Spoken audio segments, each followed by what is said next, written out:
नमस्कार मंडळी, welcome back to my channel Gapshap बँडेड. चला तर पाहूया श्री रामचरितमानस या पुस्तकाचा पुढचा भाग.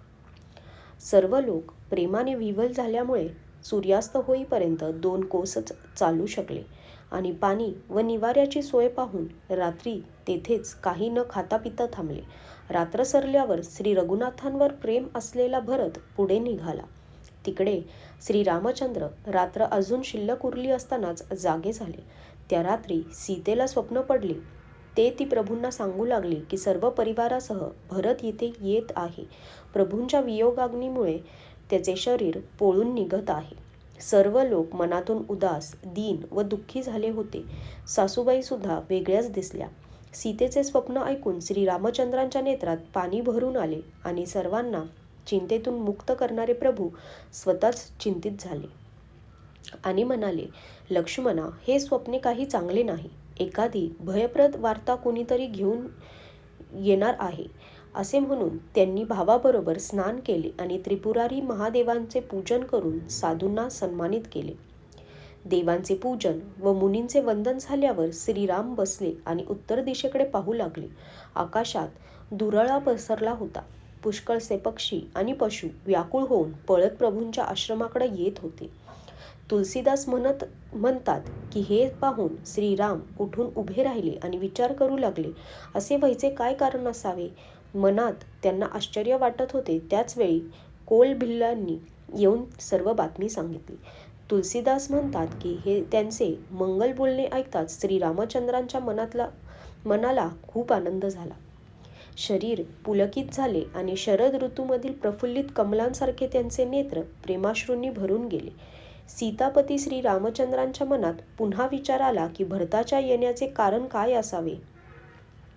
नंतर एकाने येऊन सांगितले की भरताबरोबर जंगी चतुरंग सेनाही आहे. हे ऐकून श्रीरामांना फार काळजी वाटू लागली. एकीकडं पित्याचे वचन तर दुसरीकडे भरताची भीड. भरताचा स्वभाव मनात जाणल्यावर प्रभू श्री रामचंद्रांच्या मनाला कुठेही आधार दिसेना.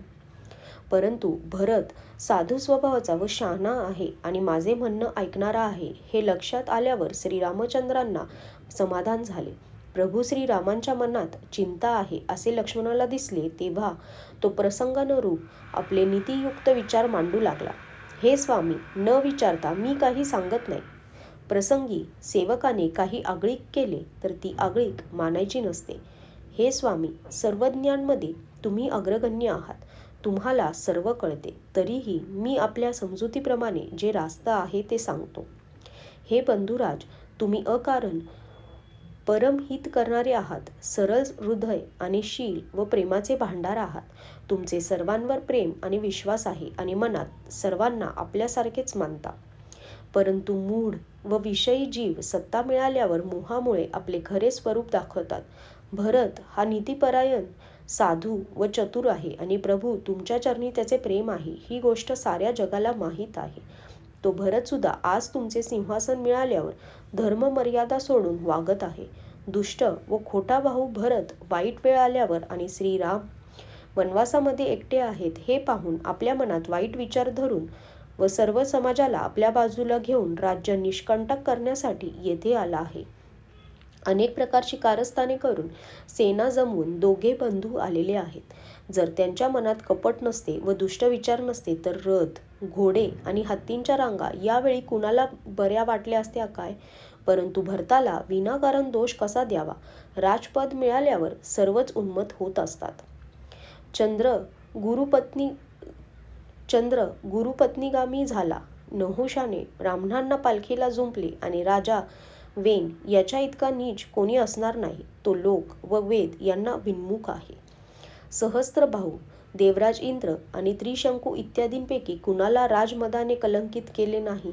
भरताने हा योग्य उपाय योजला आहे, कारण शत्रू किंवा ऋण यांना कधी थोडेसे सुद्धा शिल्लक ठेवू नये.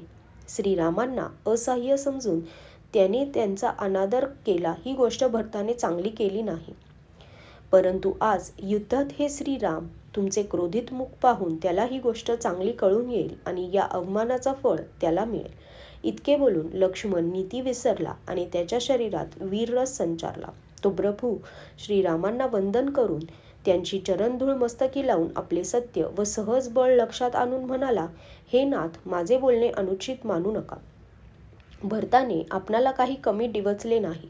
अखेर कुठवर सहन करायचे आणि मन मारायचे.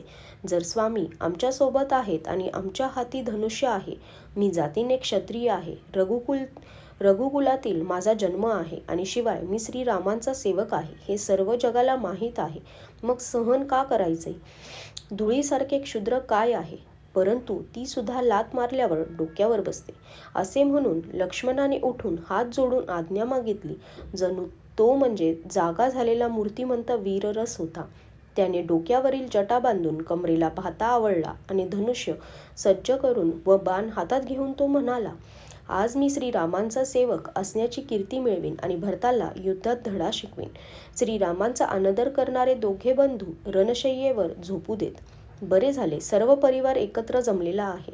आज मी पूर्वीचा सर्व राग काढतो.